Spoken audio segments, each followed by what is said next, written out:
কোথায় কি পড়ে যাবো এটা তো আমাদের চয়েস ভাইয়া। যে লয়ার সে যেটা করেছে এটা আমার মানহানি হয়েছে, মানহানির মামলা দিব তার বিরুদ্ধে। সবারটা না ভিডিও করে শুধু আমারটুকু করে কেটে কেটে এগুলো ভাইরাল করা হচ্ছে। সেলিব্রিটি ক্রিকেট চ্যাম্পিয়ন্স ট্রফি 2025-এ অশ্লীলতার অভিযোগ তুলে নোটিশ পাঠানো সেই আইনজীবীর বিরুদ্ধে এবার উল্টো মামলার হুমকি দিলেন মডেল ও অভিনেত্রী মারিয়া মিম।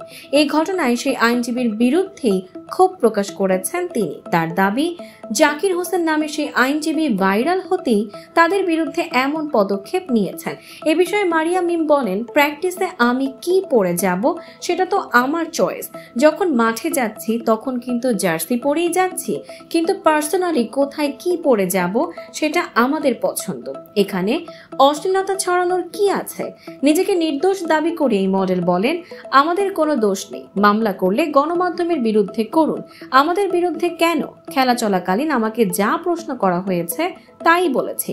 লিগ্যাল নোটিশ পাঠানো আইনজীবীর বিরুদ্ধে পদক্ষেপ নেবেন জানিয়ে মারিয়া মিম বলেন, সেই আইনজীবী যা করেছে এতে আমার মানহানি হয়েছে, তাই তার বিরুদ্ধে মানহানির মামলা দেব।